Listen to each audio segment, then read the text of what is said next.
Do you remember a few years back in soccer, in English soccer, when that team, Leicester City, this was a huge international story, Brian, but this team, Leicester City, had never done anything. Like, they weren't even in the top tier, right? All right. And then all of a sudden, they had this, like, magical year, and they won the English Premier League. And it was, like, unheard of. It was like rise out of nowhere, fall out of nowhere, unheard of, right? Okay.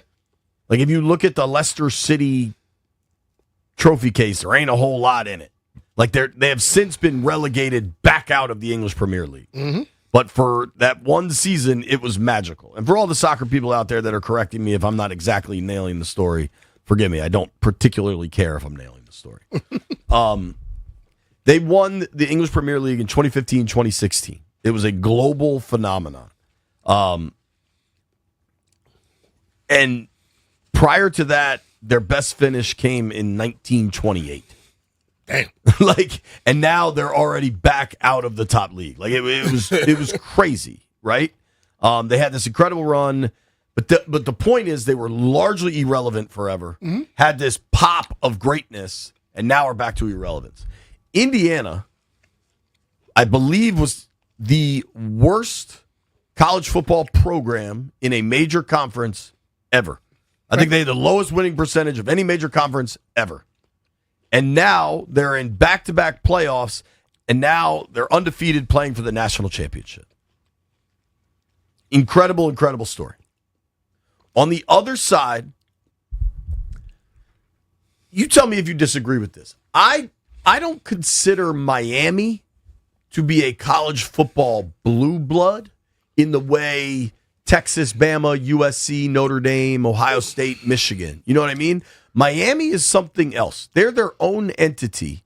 They are, but I think they fit in that blue blood because they were good for national powerhouse for sure. But we don't talk about Miami teams in the 50s and stuff. They came to prominence in the early 80s and have popped at various times. Right.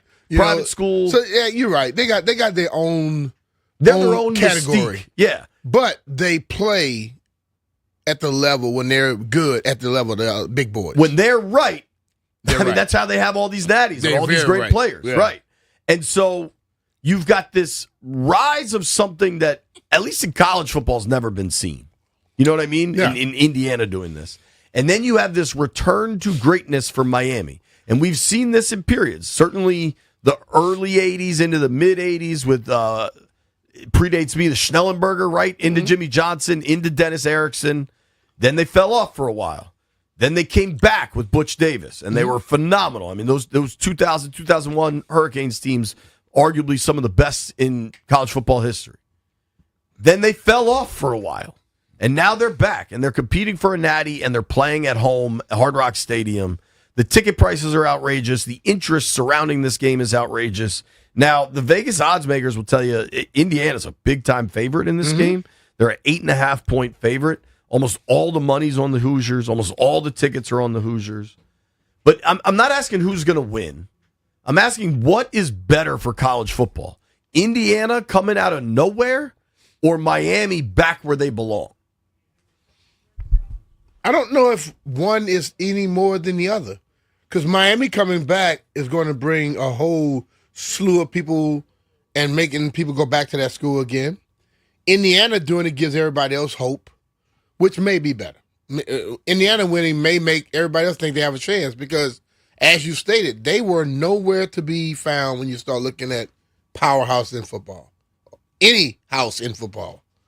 And then in the last 2 years, they just kick down the door and say, I'm out here.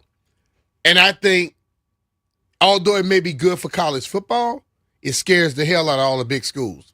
Because now there are schools out there that may have backers who say, hell, we go out there and put some money into this thing, we can be just like Indiana.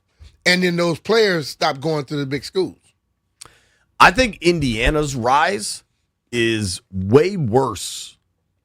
I think big-time programs are taking notice. You're telling me Texas A&M and Texas aren't watching. How the hell did Indiana get so good? What are they doing that we're not? Because they are.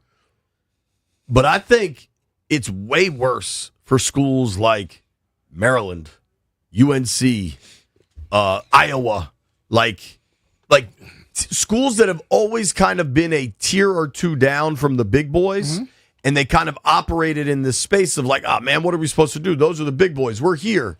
Now it's like, nah, man, if you get the right guy and you spend the right money, because they're obviously spending money, but they're not like LSU just spent a ton of money to get this kid, Sam Levitt, out of Arizona State. Yeah, quarterback. Like, that's not the way Indiana has shopped. They're shopping, certainly. They don't have a 5-star on their roster. Like, they're identifying, spending money where they want to. Like, it's a more, I don't know if it's analytical, but it is not the approach of what Texas Tech did to spend a bazillion to get good. It may not be the same thing, but let's be real. Just like what was the Marlins when they came in, they didn't spend a lot of money, but they won the championship.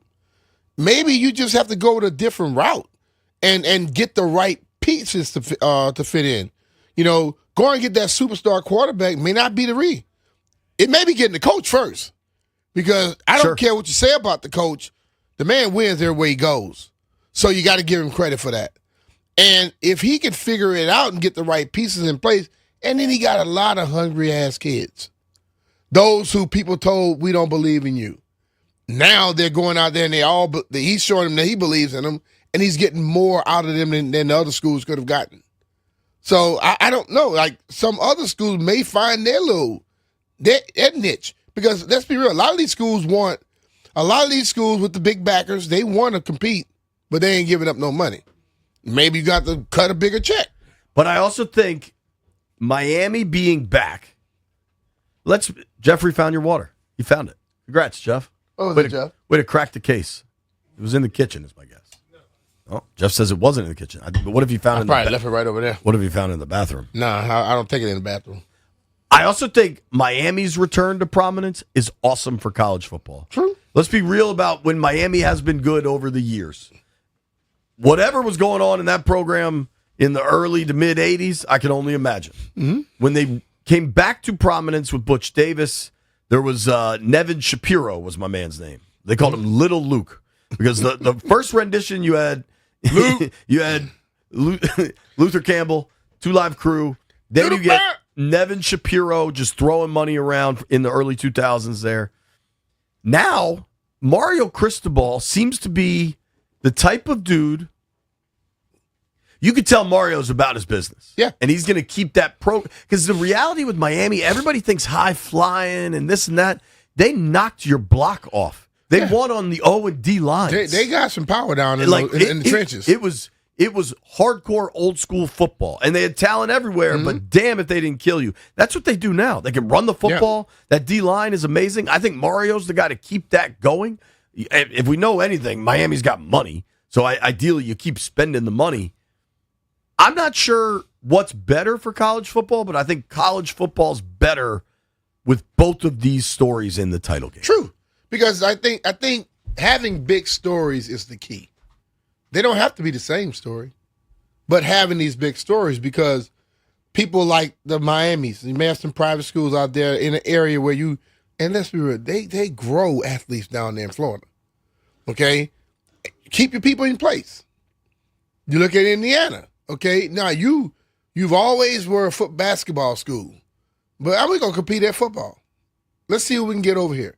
If you get the quarterback may not be what you thought coming out, but this dude, he don't make many mistakes, and he seems to be a damn good leader. You start getting those little pieces, then you could probably compete with some folks. Totally. It's a really interesting dichotomy of styles we're going to see Monday night, and I think Miami's best path is to just grind it and try to slow it down. Just a really interesting time to be a college football fan. You know who's not happy? The SEC. Not only is this about to be a third straight national championship winner that's not in the SEC, they didn't even play for it. 3 in a row without an SEC contender.